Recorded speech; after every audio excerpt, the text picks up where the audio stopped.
हम अध्ययन करने वाले हैं एक ऐसे शासक की जिसका शासन सबसे अधिक विवादास्पद माना जाता है। मध्य युग का शायद ही ऐसा कोई सुल्तान हो जिसने इतनी नवीन योजनाएं अपने शासनकाल के दौरान लागू की और उन्हें ही उसके पतन का कारण भी माना जाता है। तो ये सबसे विवादास्पद शासक हैं मोहम्मद बिन तुगलक, जिनका शासनकाल रहा 1325 ईस्वी से 1351 ईस्वी तक। तो आगे बढ़ने से पहले स्वागत है आपका गौरव ज्ञान अकेडमी पर। मैं हूं नितिका सिंह। मैं आपसे ये कहना चाहूंगी कि अगर आप मेरे चैनल पर नए हैं तो प्लीज़ मेरे चैनल को सब्सक्राइब कीजिए, लाइक कीजिए और शेयर कीजिए। ठीक है, तो फटाफट से आ जाइए, देखते हैं मोहम्मद बिन तुगलक। मैं मोहम्मद बिन तुगलक के आंतरिक शासन और प्रशासनिक परिवर्तन इस टॉपिक पर चर्चा करूंगी, क्योंकि यहाँ से सबसे अधिक क्वेश्चन आते हैं किसी भी एग्जाम में। देख लीजिए, ये तो खैर आपका सेकंड सेमेस्टर का एग्जाम है। हाँ, एक चीज़ और कहना चाहूँगी, देखिए आपके एग्जाम में नज़दीक आने वाले हैं। अब ये चीज़ मान लीजिए कि कभी भी एग्जाम की डेट डिक्लेयर हो सकती है और पूरे उत्तर प्रदेश में अब एग्जाम हर एक यूनिवर्सिटी में धीरे धीरे प्रक्रिया प्रारंभ हो जाएगी। तो अब आपको सीरियस होने की ज़रूरत है। ठीक है, तो ठीक है, इसके बाद देखते हैं आंतरिक शासन और प्रशासनिक परिवर्तन में हम किन किन मुद्दों पर बात करेंगे। तो इस पर हम सबसे पहले देखिए राजस्व वृद्धि के बाद दोआब में जो कर वृद्धि की गई थी उस पर, और इन्होंने कृषि में क्या कार्य किए उस पर चर्चा करेंगे। सांकेतिक मुद्रा प्रणाली चलाई उस पर भी बात करेंगे, और कैसे इन्होंने राजधानी परिवर्तन किया, इन सभी मुद्दों पर बात करेंगे। और देखिए साम्राज्य विस्तार का जो टॉपिक होगा वो मैं आपको बाद में बताऊंगी। ठीक है ना, तो इस तरीके से हम यहाँ पर आज बात करेंगे। आइए आज की जड़ी बूटी देखते हैं। उठो जागो और तब तक मत रुको जब तक लक्ष्य प्राप्त ना हो जाए। तो उस तरीके से जाग जाइए और पढ़ाई अपनी स्टार्ट कर दीजिए, क्योंकि अब एग्ज़ाम बहुत दिन नहीं रह गए हैं आपके को। अब तैयारी का बहुत ज़्यादा समय नहीं मिलने वाला है। तो आपकी जो भी स्ट्रेटजी है उसे अपनाते जाइए और आगे बढ़ते जाइए। देखिए, ये कथन है स्वामी विवेकानंद का। स्वामी विवेकानंद कठोपनिषद के एक श्लोक से प्रेरित होकर के उन्होंने इस वाक्य को लोगों के सामने प्रस्तुत किया था। ठीक है ना, तो अध्ययन प्रारंभ करते हैं। मोहम्मद बिन तुगलक, देखिए सबसे पहले हम बात करेंगे मोहम्मद बिन तुगलक के शासनकाल की। तो उसका शासनकाल रहा 1325 ईस्वी से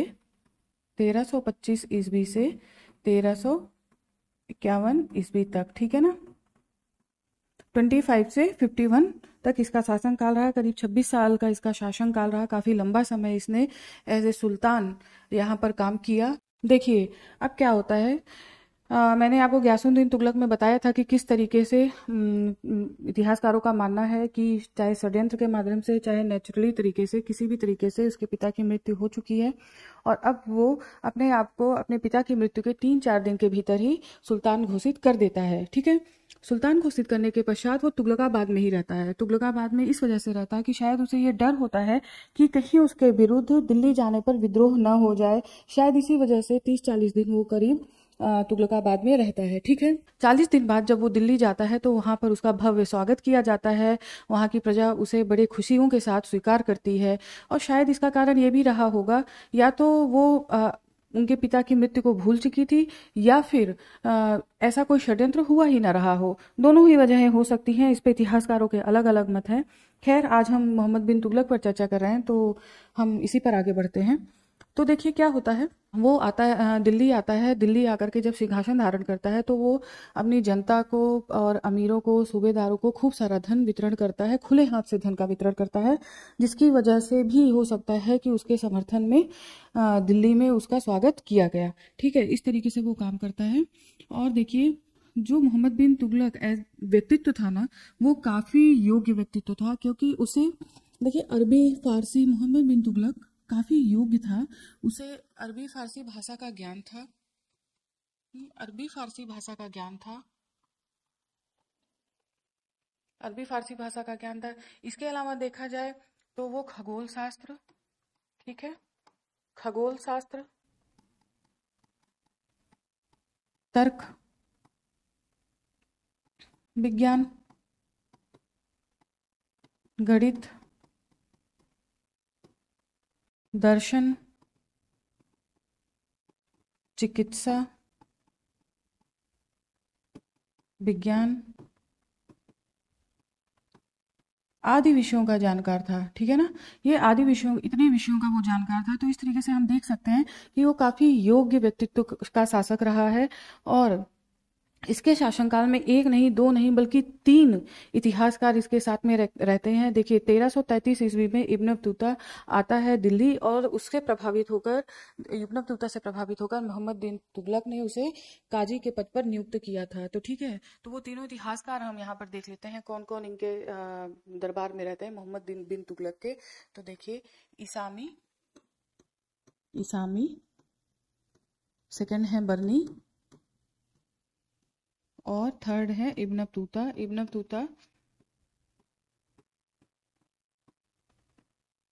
बतूता 1333 ईस्वी में भारत आते हैं, और इन्हें जो है काजी का पद दिया जाता है। ठीक है, इस तरीके से।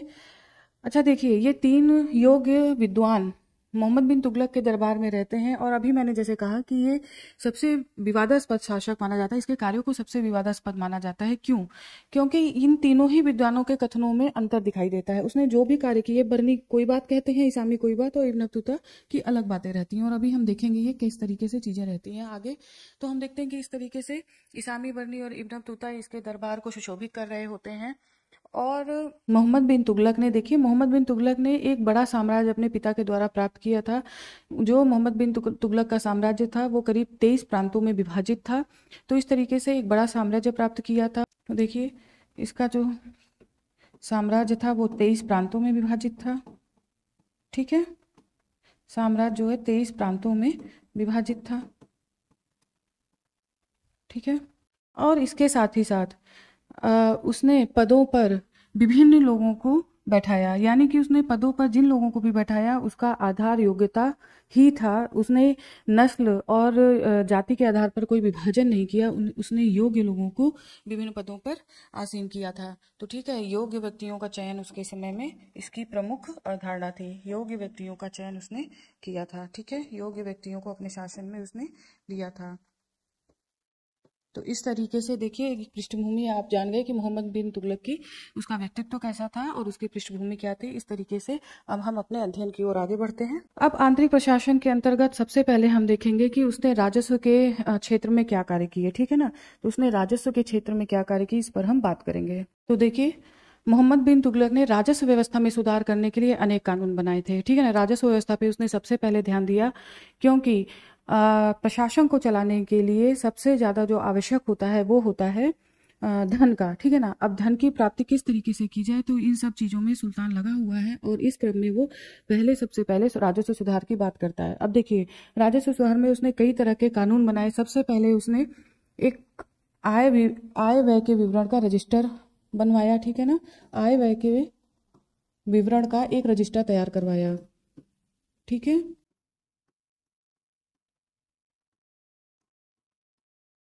हेतु एक रजिस्टर तैयार करवाया। देखिए इस रजिस्टर का क्या मतलब था, इस रजिस्टर से ये मतलब था कि किस सूबे में कितनी आय आ रही है, कितनी आय जा रही है। ठीक है ना, इस सभी का हिसाब रजिस्टर में रखा गया।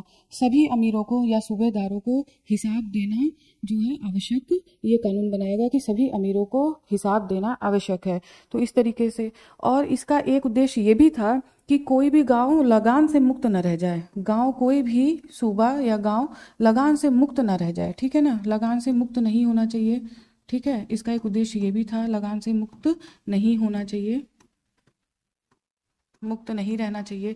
तो इसका एक उद्देश्य ये भी था। इसके बाद आप देखते हैं ये सभी सूबेदारों के लिए अनिवार्य किया गया, सभी सूबेदारों के लिए इसे अनिवार्य बनाया गया। ठीक है, इस विवरण को रखना अनिवार्य किया गया।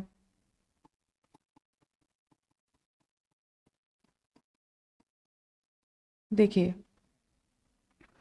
ये व्यवस्था कितनी सफल रही या इससे कितना लाभ हुआ, इसके विषय में पता नहीं चलता है।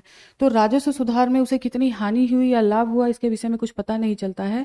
सर वुल्जले हेग कहते हैं, वुल्जले हेग, मैंने पहले भी इनका नाम लिया है, वो बोलते हैं कि इसकी तुलना स्पेन के शासक फिलिप द्वितीय से की जानी चाहिए, क्योंकि इसने अपने शासन व्यवस्था में इतने उलटफेर किए हैं, तो उसकी तुलना स्पेन के शासक फिलिप द्वितीय से की गई है। तो इस तरीके से हम राजस्व सुधार देखते हैं। नेक्स्ट पॉइंट देखिए आप, दोआब में कर वृद्धि। ठीक है,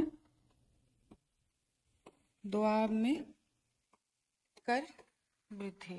तो देखिए दोआब में जो कर वृद्धि की गई थी वो की गई थी 1325 ईस्वी में। ठीक है ना, 1325 ईस्वी से लेकर 27 ईस्वी तक। मैं इसको यहाँ पे इसलिए लिख रही हूँ क्योंकि उसके बाद ये व्यवस्था जो है कर वृद्धि, ये जो भी व्यवस्था स्थापित की जाती है वो असफल हो जाती है, इसकी वजह से ये वापस ले लिया जाता है। इसीलिए मैंने यहाँ पे 1325 ईस्वी से 1327 ईस्वी तक का काल लिखा हुआ है। ठीक है, अब देखिए बर्नी साहब क्या कहते हैं। बर्नी कहते हैं कि मोहम्मद बिन तुगलक ने जो करों की वृद्धि की वो 10 से 20 गुना करों में वृद्धि कर दी, मतलब बहुत बड़ी कर वृद्धि की। वहीं फरिश्ता कहते हैं, फरिश्ता इतिहासकार, उनका मानना है कि मोहम्मद बिन तुगलक ने यहाँ पर करों की वृद्धि करीब 3 से 4 गुना कर दी थी। इस तरीके से अलग अलग इतिहासकार इस पर अपनी अलग अलग अवधारणा प्रस्तुत करते हैं। किसकी ओर झुका जाए इस पर एक मत नहीं है, लेकिन फिलहाल हम ये तो कह सकते हैं कि कर वृद्धि आवश्यक रूप में हुई। अब मैं बताऊंगी वो आगे कैसे हुआ। तो देखिए बर्नी ने जो कर वृद्धि की बात की है, बर्नी ने इसे 10 से 20 गुना तक बोल रहा है, 10 से 20 गुना तक। ठीक है, और फरिश्ता ने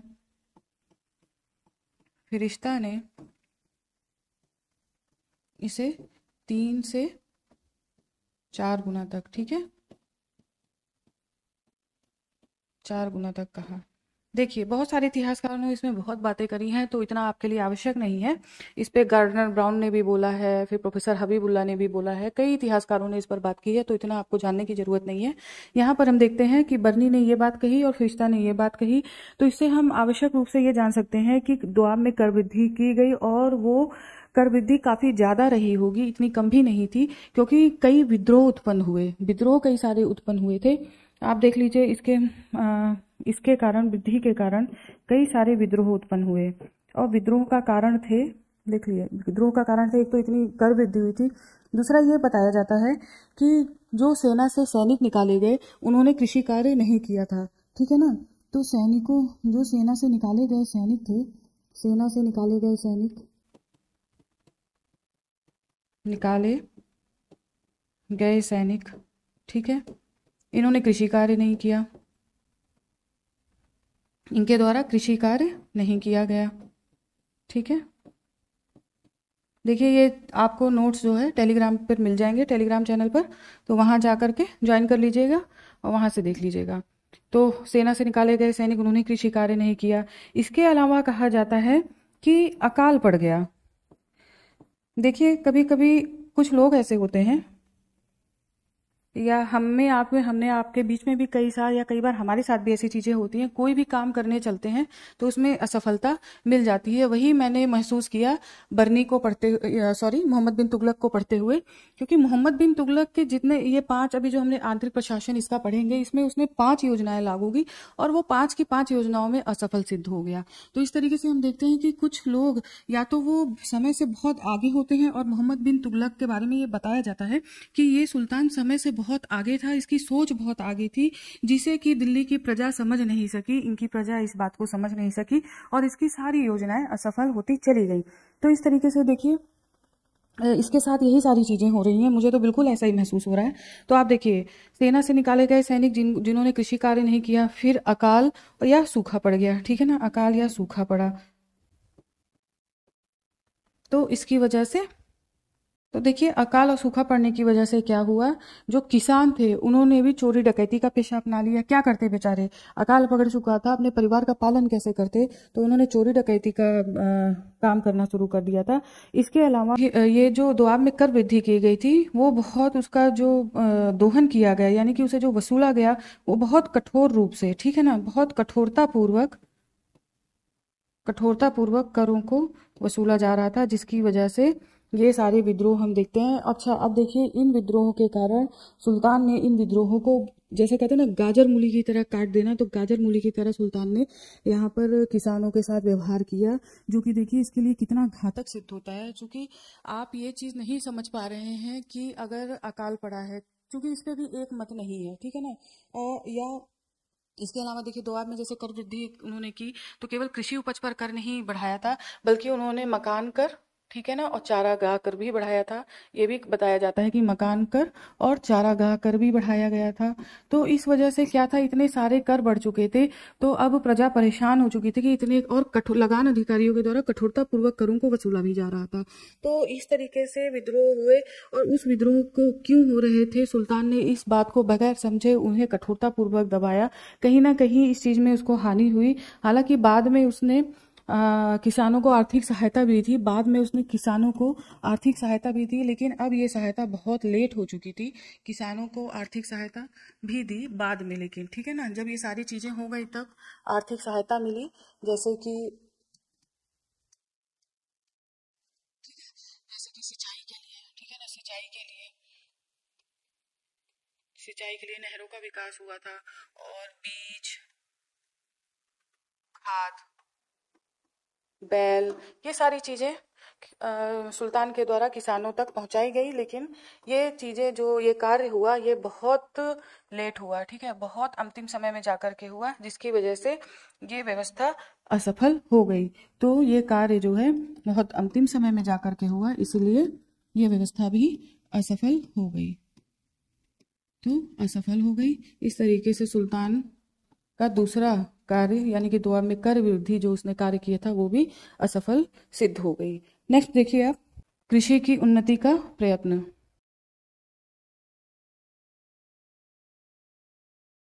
तो देखिए, मोहम्मद बिन तुगलक ने कृषि की उन्नति में कौन कौन से प्रयास किए। आपको मैं उसको बताने से पहले ये बता दूं कि ये भी योजना असफल सिद्ध हुई।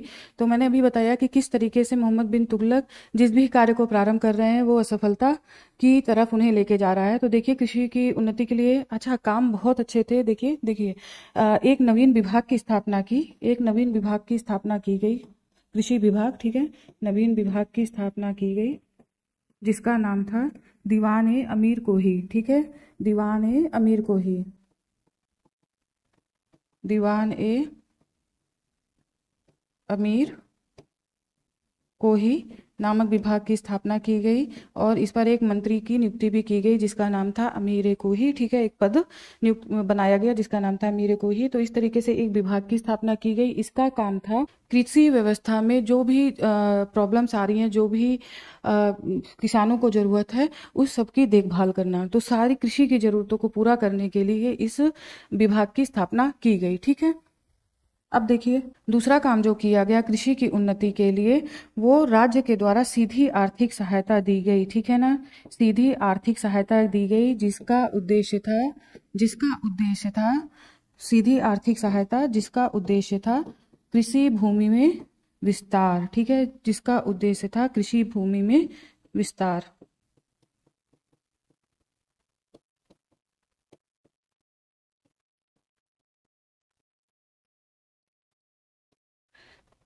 ठीक है, जिसका उद्देश्य था कृषि भूमि में विस्तार।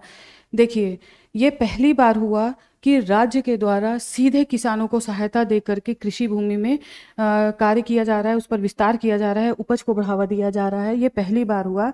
इवन मोरलैंड का ये कहना है कि मध्य युग का ऐसा पहला सुल्तान था, यानी मोहम्मद बिन तुगलक, जिसने इस चीज को ला करके रख दिया कि राज्य की ये जिम्मेदारी है कि कृषि भूमि को और कृषि उपज को किस तरीके से बढ़ाया जाए, किस तरीके से विस्तारित किया जाए। ये कार्य किया था मोहम्मद बिन तुगलक ने। तो ऐसा कहना है मोरलैंड का, ठीक है। तो इस तरीके से देखिए, और नेक्स्ट देखिए, उसने आर्थिक सहायता, छोटी मोटी आर्थिक सहायता नहीं दी थी। उस समय पर इसने 70 लाख टंका, देखिए कितनी बड़ी आर्थिक सहायता है, उसने करीब 70 लाख टंका का खर्च किया था। 70 लाख टंका बहुत बड़ी रकम होती है, 70 लाख टंका मध्य युग के हिसाब से।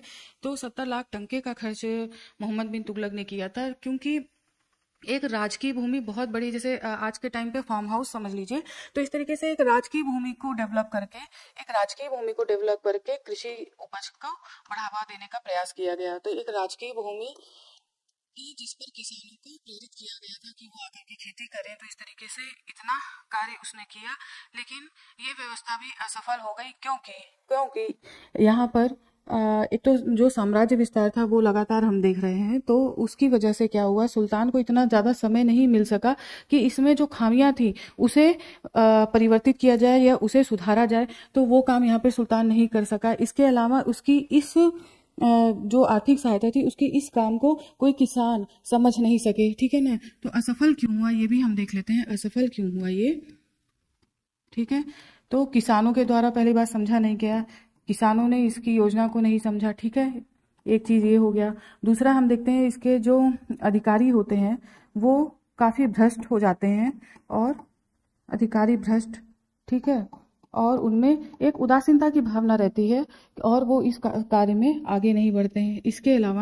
इसके अलावा जो भी कार्य किए गए उसमें ये नहीं देखा गया कि किस भूमि पे कृषि का उपज किया जा रहा है, ठीक है ना। तो भूमि की टेस्टिंग और ये सारी व्यवस्था पहले से उसके दिमाग में नहीं आई मोहम्मद बिन तुगलक के, तो इस वजह से भूमि का जो विस्तार हुआ वो अच्छी भूमि पर नहीं था।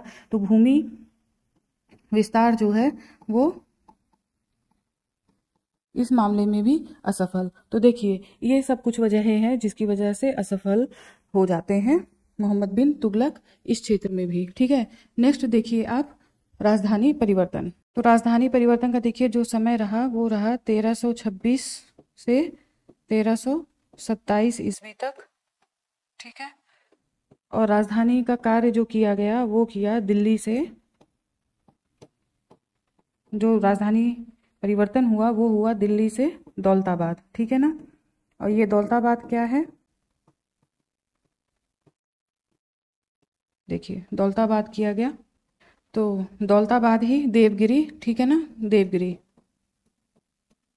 देवगिरी अभियान अभी हमने पहले वीडियोस में देखा है, तो ये वही देवगिरी है जिसका नाम दौलताबाद रखा गया। देखिए अलाउद्दीन खिलजी का जो उत्तराधिकारी था कुतुबुद्दीन मुबारक शाह खिलजी, उसने यहाँ का नाम बदल के रख दिया था कुतुबाबाद, ठीक है ना। और मोहम्मद बिन तुगलक ने फिर इसका नाम दौलताबाद रख दिया था, देवगिरी का नाम। तो इस तरीके से अब देखिए ये राजधानी परिवर्तन करने का कारण क्या था, हम ये आगे देखते हैं। राजधानी परिवर्तन करने के कारण क्या थे, हम इसमें भी विभिन्न इतिहासकारों को देखेंगे कि उन्होंने क्या क्या बात बोली है। देखिए बर्नी का कहना था कि जो दौलताबाद था वो साम्राज्य के केंद्र में स्थित था, ठीक है। दौलताबाद साम्राज्य के केंद्र में स्थित था, इसके वजह से राजधानी परिवर्तन करना आवश्यक समझा गया। साम्राज्य के केंद्र में स्थित था, ठीक है ना, इस वजह से राजधानी परिवर्तन की बात की गई। अब देखिए इब्न बतूता क्या कहते हैं, इब्न बतूता बोलते हैं, इब्न बतूता का कहना होता है कि दिल्ली की प्रजा मोहम्मद बिन तुगलक के पास अपशब्द भरे हुए पत्र भेजती थी, यानी कि उनके असम्मानपूर्ण शब्दों को लिखा जा करके मोहम्मद बिन तुगलक के पास पत्रों को भेजा जाता था, जिसकी वजह से उसने राजधानी परिवर्तन किया। तो देखिए असम्मानपूर्ण पत्र भेजा जाता था, ये बात कहते हैं इब्न बतूता, ठीक है। पत्र सुल्तान के पास भेजा जाता था। नेक्स्ट आप देखिए इसामी का क्या कहना है, इसी पे इसामी क्या बोलते हैं कि दिल्ली के नागरिकों की शक्ति को तोड़ने के लिए, ठीक है, दिल्ली के नागरिकों की शक्ति को तोड़ने के लिए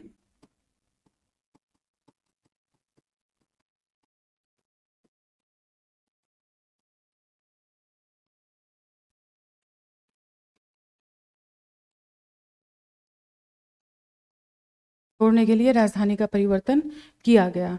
तो इस तरीके से देखिए तीनों इतिहासकार थोड़ी अलग अलग बात करते हैं। बर्नी का बात है कि दौलताबाद साम्राज्य के केंद्र में था, जबकि इब्न बतूता इसामी दोनों की बातें कहीं ना कहीं मिलती जुलती प्रतीत होती हैं। तो इस तरीके से ये बात इतिहासकार बोलते हैं। देखिए राजधानी परिवर्तन इतना आसान नहीं था, कहाँ दिल्ली और कहाँ दौलताबाद। तो बर्नी साहब इस बात को कहते हैं कि दौलताबाद साम्राज्य के केंद्र में था तो दक्षिण भारत का भी प्रशासन यहाँ से बैठकर संभाला जा सकता था, जबकि दिल्ली से बैठकर दक्षिण भारत को नहीं संभाला जा सकता था। इस तरीके से हम देखते हैं कि मोहम्मद बिन तुगलक ने इस वजहों से राजधानी परिवर्तन का कार्य किया। देखिए कितनी बड़ी मूर्खता वाला काम था ये, कि जो अभी तक हम देखते हैं कि कई 100 सालों से जो दिल्ली राजधानी बनी चली आ रही थी, वहां से शासन हटा करके अचानक से बिना पहले की अच्छी व्यवस्था के अभाव में साउथ में लेकर के जाना और वहां पे शासन व्यवस्था स्थापित करना, ये सामान्य नहीं था। क्योंकि आज की तरह ना तो व्हीकल थे, ना आज की तरह से संचार व्यवस्था थी जिसकी वजह से आसानी से चीज़ों को चलाया जा सके, बिल्कुल भी ऐसा नहीं था। तो उस समय जो राजधानी परिवर्तन जो किया जा रहा था, देखिए करीब 950 किलोमीटर दूर, 950 किलोमीटर दूर, 950 किलोमीटर की दूरी यहाँ से दिल्ली से लोगों को उठा करके, जबरन उठा करके दौलताबाद भेजा गया। इवन इतिहासकारों का तो ये मानना है कि अंधे और लंगड़े तक को नहीं छोड़ा गया। ये कहा गया है, एक इतिहासकार ने ये कहा है कि अंधे को पकड़ करके ले जाया गया जहां पर उसका केवल एक टांग पहुंची थी, जहां पर उसकी केवल एक टांग ही पहुंची थी, और जो लंगड़ा पकड़ा गया था उसको पहले ही मार दिया गया। तो इस तरीके से जबरन हम देखते हैं कि राजधानी परिवर्तन का काम किया गया। ये भी बताया जाता है कि सुल्तान स्वयं अपने किले के ऊपर चढ़ करके देखता है कि दिल्ली में कहीं कोई रोशनी तो नहीं है, कहीं कोई रह तो नहीं रहा है। जब वो देखता है कोई धुआं, कोई रोशनी इस तरीके से नहीं है, तो उसे बड़ी खुशी मिलती है, उसे बड़ी संतुष्टि मिलती है कि हाँ, अब दिल्ली में कोई नहीं बचा है। इस तरीके से ये भी बात बताई जाती है इतिहासकारों के द्वारा कि राजधानी परिवर्तन का कार्य इतनी बेरहमी से किया गया था। तो ये कार्य देखते हैं हम। और देखिए इस काम में बहुत सारा धन भी खर्च हुआ था, बहुत सारा धन का अपव्यय हुआ। वो इस वजह से क्योंकि एक तो इतनी दूरी, सारे लोगों का, सभी जनता का, सारे अधिकारियों का, उनके परिवारों का दौलताबाद जाना, तो और प्रत्येक 2 मील पर, ठीक है ना, प्रत्येक 2 मील पर लोगों के ठहरने की भी व्यवस्था की गई थी, प्रत्येक 2 मील पर सभी के ठहरने की भी व्यवस्था की गई थी। इस तरीके से बहुत ज्यादा धन का अपव्यय हुआ था। ये हम देखते हैं मोहम्मद बिन तुगलक के राजधानी परिवर्तन नामक योजना में। देखिए ये मिले जुले बातों को अगर देखा जाए, अगर उसको व्यवस्थित किया जाए, तो एक चीज तो आती है कि कुछ जरूर कारण थे जिसकी वजह से ये काम किए गए। तो यहाँ पर हम देखते हैं, कुछ चीजों को देख लेते हैं, जैसे कि मंगोल आक्रमण का भय। ये बात भी जो है कही जाती है कि मंगोल आक्रमण के भय के कारण, ठीक है, के भय के कारण राजधानी परिवर्तन किया गया था। उनमें से एक कारण ये भी था, कई कारणों में से एक कारण ये भी था। तो मंगोल आक्रमण का भय, ठीक है। सेकंड हम देखते हैं कि दौलताबाद दौलताबाद साम्राज्य का केंद्र था, ठीक है, दौलताबाद साम्राज्य का केंद्र था। एक कारण ये भी था, साम्राज्य का केंद्र था, जिसकी वजह से वह उत्तर भारत और दक्षिण भारत दोनों को संगठित यहां से बैठकर कर सकता था। देखिए नेक्स्ट कारण अगर हम देखें, मोहम्मद बिन तुगलक के बारे में ये कहा जाता है कि वो दक्षिण भारत में भी इस्लाम संस्कृति का प्रसार करना चाहता था, ठीक है ना, इस्लाम संस्कृति का प्रसार करना चाहता था, ठीक है। तो इस तरह से कई मिले जुले कारण थे जिसकी वजह से राजधानी परिवर्तन किया गया। और हम देखते हैं कि ये परिवर्तन जो उसने किया वो भी असफल सिद्ध होता है। ईसामी के अनुसार करीब 13 वर्ष बाद, देखिए ईसामी के अनुसार करीब 13 वर्ष बाद इस योजना को वापस ले लिया जाता है। 13 वर्ष बाद, यानी कि 1335 ईस्वी के आसपास, ठीक है ना, 1335 ईस्वी के आसपास इस योजना को वापस लिया जाता है, योजना को वापस लिया जाता है। और सुल्तान अब ये बात कह देता है कि आप दिल्ली वापस आ सकते हैं। अब उसने इस कठोरता पूर्वक वहां पे रहने के लिए लोगों को मजबूर नहीं किया, ठीक है। तो योजना वापस ले ली जाती है। अच्छा देखिए, इसने इतनी कठोरता पूर्वक ये कार्य किया था कि कहा जाता है कि दिल्ली में जो इतने समय से वहां पर शासन कार्य चला आ रहा था, केवल वहां कुत्ते और बिल्ली बचे हुए थे। हालांकि कुछ इतिहासकार इसके विपरीत भी मत देते हैं। उनका ये मानना है कि ऐसा हो ही नहीं सकता कि दिल्ली पूरी तरह से सुनसान या निर्जन हो गई हो, ऐसा नहीं हो सकता, बल्कि सुल्तान ने केवल दौलताबाद में अपने अमीरों, सूबेदारों और विभिन्न पदाधिकारियों के लोगों को कहा था कि आप दक्षिण भारत जाइए। तो ये भी मत है, अब कितना सही है कितना गलत इस पर हम नहीं जाएंगे। तो देखिए योजना वापस ले ली जाती है और इस तरीके से ये योजना भी असफल हो जाती है। अब देखिए सांकेतिक मुद्रा का प्रचलन, देखिए ये काम किया गया 1329 ईस्वी से 30 ईस्वी के मध्य, ठीक है ना, 30 ईस्वी के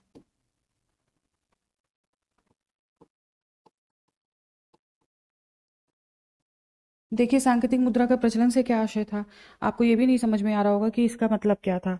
तो यहाँ पे इसका मतलब ये था कि तांबे या पीतल की मुद्रा का प्रचलन, जो कि अभी हम देखते हैं कि पहले इल्तुतमिश ने प्रारंभ किया था टंका और जीता। तो हम देखते हैं वो एक चांदी की मुद्रा थी टंका। तो जहाँ पे सारे कार्य, आर्थिक व्यापारिक कार्य जो भी किए जा रहे थे वो जहाँ पर टंका के माध्यम से किए जा रहे थे, अब जो सांकेतिक मुद्रा बनाई गई वो बनाई गई तांबे और पीतल की, ठीक है ना। तो तांबे और पीतल की मुद्रा का प्रचलन, ये काम किया गया।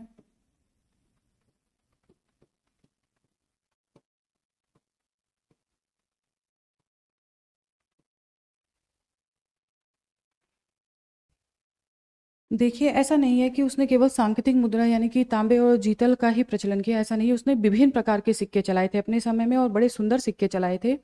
तो ये भी उसकी अपनी एक विशेषता रही। लेकिन सांकेतिक मुद्राओं का प्रचलन जो करने का कारण था, सर्वप्रमुख कारण था साम्राज्य विस्तार के कारण या अन्य योजनाओं के कारण धन का इतना अपव्यय हो चुका था कि अब सुल्तान को अधिक से अधिक धन की आवश्यकता थी शासन सत्ता को चलाने के लिए। ठीक है, तो इस वजह से सांकेतिक मुद्रा का प्रचलन करना पड़ा। इसमें हम देखते हैं कि बर्नी और इसामी इस बात का समर्थन करते हैं कि तांबे और जीतल के सिक्के चलाए गए। इसामी ने भी इस बात का समर्थन किया है। तो इसमें कोई दो राय नहीं है कि उसने तांबे और जीतल के सिक्के के रूप में सांकेतिक मुद्रा का प्रचलन किया था। अब देखते हैं कि ये योजना क्यों सफल हुई। अब इस पर हम आगे चर्चा करेंगे। तो यहाँ पर क्या होता है कि यहाँ पर देखिए, आप देख लीजिए कि बर्नी क्या बोलते हैं। बर्नी कहते हैं साम्राज्य विस्तार के कारण, ठीक है, साम्राज्य विस्तार के कारण धन की कमी हो गई थी। धन की कमी थी, इसकी वजह से सांकेतिक मुद्रा चलानी पड़ी। और देखिए, जो आधुनिक इतिहासकारों का मत है, आधुनिक इतिहासकार ये मानते हैं कि चांदी की कमी जो है पूरे विश्व में देखने को मिलती है, यानी कि चांदी की सिक्कों की कमी पूरे विश्व में इस समय देखने को मिलती है, जिसकी वजह से सांकेतिक मुद्रा का प्रचलन करना पड़ा। अच्छा, ये बात ये भी है कि मोहम्मद बिन तुगलक ने शायद ऐसा काम इसलिए भी किया था क्योंकि इससे पहले ईरान में और चीन में ऐसा कार्य किया जा चुका था। चीन में तो ये काफी सफल रहा, लेकिन ईरान का जो शासक था वो असफल हो गया था। तो इस वजह से भी कहा जाता है कि मोहम्मद बिन तुगलक ने ये कार्य किया होगा। तो फिलहाल जो आधुनिक इतिहासकार कहते हैं वो उनका ये मानना है कि विश्व में चांदी की कमी पड़ गई थी, जिसकी वजह से व्यापार नीचे आ रहा था, व्यापार में कमी आ रही थी, जिसकी वजह से मोहम्मद बिन तुगलक को ये कार्य करने पड़े, यानी सांकेतिक मुद्रा का प्रचलन करना पड़ा।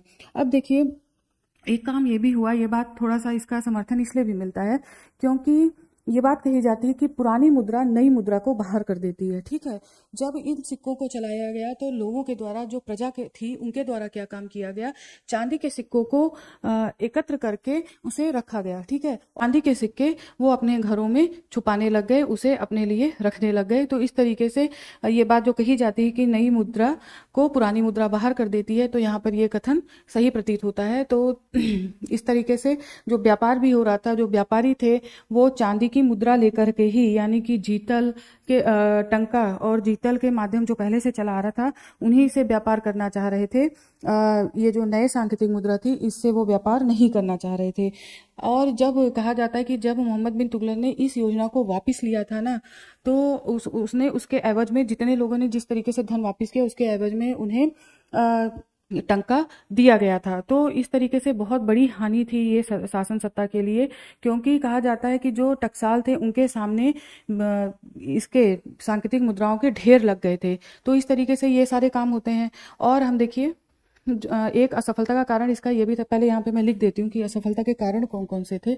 असफलता के कारण कौन कौन से थे, देखिए असफल क्यों हुई ये योजना। पहला तो ये था कि चांदी की मुद्रा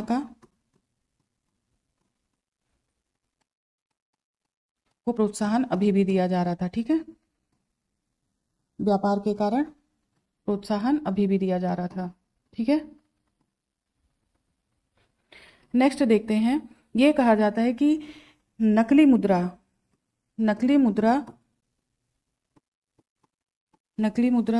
बनाया जाना, इसके विषय में ये बताया जाता है कि प्रत्येक घर में एक टकसाल बन गया था, प्रत्येक घर एक टकसाल बन गया था। और नकली मुद्रा जो थी उसमें असली और नकली में पहचान करना मुश्किल हो गया। मोहम्मद बिन तुगलक ने ऐसी कोई व्यवस्था नहीं की कि जो राज्य की मुद्रा है उस पर कोई ऐसा चिन्ह या ऐसी कोई व्यवस्था नहीं कर पाया वो, कि उसे कोई अन्य नकल ना कर पाए। इतिहासकार ये बोलते हैं कि प्रत्येक हिंदू का घर टकसाल बन गया। तो हम ये बात नहीं कह सकते कि प्रत्येक हिंदू का ही घर, इसकी लालच से मुसलमान भी नहीं बचे होंगे। तो ये बात कही जाती है आधुनिक इतिहासकारों के द्वारा कि इससे कोई भी प्रजा इस लालच से नहीं बची होगी, चाहे वो हिंदू रही हो या मुसलमान। तो उन्होंने अपने घरों में नकली या जाली मुद्राओं का बनाना प्रारंभ किया। और इतने ये मुद्रा ऐसी थी कि उनमें जो साम्राज्य के द्वारा निकाली जा रही थी और जो इनके घरों से नकली मुद्रा निकाली जा रही थी, उसमें अंतर करना बहुत मुश्किल होता था। तो इस तरीके से पहले से एक विधिवत योजना मोहम्मद बिन तुगलक किसी भी योजना को लागू करने के से पहले उसने कोई विधिवत कार्य या विधिवत योजना नहीं बनाई, तभी वो हर एक योजना में असफल होता गया। उसकी सबसे बड़ी वजह यही है। ठीक है, तो नकली मुद्रा बनाया जाना, इसके अलावा मोहम्मद बिन तुगलक की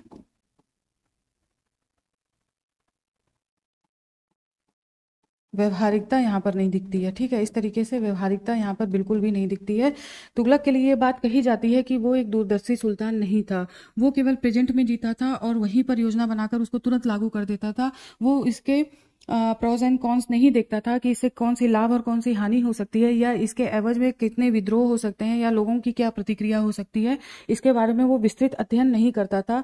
और उसके पास इतनी बड़ी सेना और इतने योग्य अधिकारियों के होने के बावजूद शायद उसने उनसे उतनी सहायता नहीं ली या उनसे उसने बातचीत नहीं किया। तो जो भी कारण रहे हो, लेकिन वो अपनी सभी योजनाओं में असफल होता चला गया और अपने इसी वजह से इसे इतिहासकारों के द्वारा सबसे मूर्ख शासक भी कहा जाता है कि इसने दिल्ली सल्तनत से या अपने पिता से जो भी प्राप्त किया उसे उसने खो दिया। और इस तरीके से इस वजह से हम देखते हैं कि मोहम्मद बिन तुगलक असफल सिद्ध होता है। तो देखिए, नेक्स्ट वीडियो में मैं आपके लिए साम्राज्य विस्तार ले आऊंगी, वहां पर काफी सारे फैक्ट्स हैं, तो वो नेक्स्ट वीडियो में मैं उसको ले आऊंगी। एक साथ कवर करेंगे तो आपके लिए भी कंफ्यूजन क्रिएट होगा और क्लास लंबी हो जाएगी, जो बोरिंग भी हो सकती है। तो नेक्स्ट वीडियो में जल्दी ही मिलते हैं। अच्छा देखिए, इसमें कुछ फैक्ट मैं आपको बता देती हूँ, कुछ फैक्ट्स मैं बता देती हूँ, ठीक है ना। कुछ फैक्ट्स मैं बता देती हूँ, जैसे कि मोहम्मद बिन तुगलक का जो नाम था वो था जूना खान। ठीक है, जूना खान।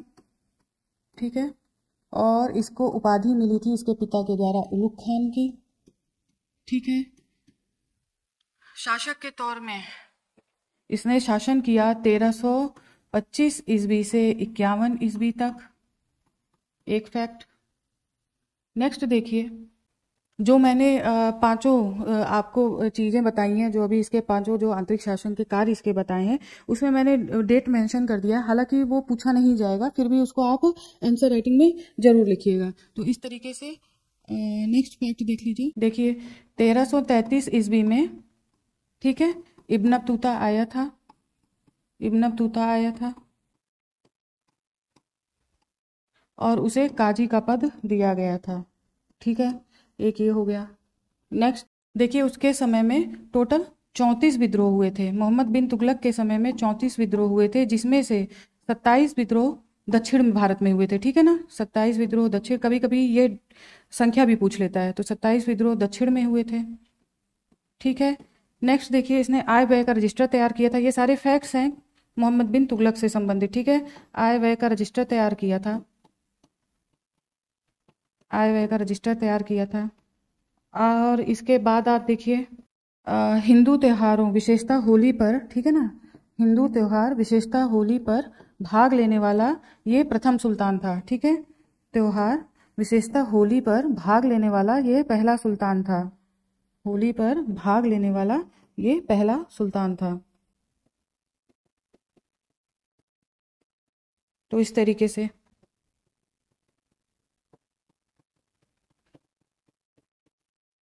ठीक है, तो इस तरीके से 5-7 फैक्ट हो गए हैं। अब नेक्स्ट क्लास में मैं आपको इतने ही फैक्ट और ऐसे 5-7 फैक्ट दे दूंगी, तो आपका कवर हो जाएगा मोहम्मद बिन तुगलक। तो ये आज से मेरा नया इनिशिएटिव है, उम्मीद है कि आपको पसंद आया होगा, और अगर आपके कोई सुझाव हैं तो प्लीज़ कमेंट बॉक्स में जरूर लिखिए। धन्यवाद।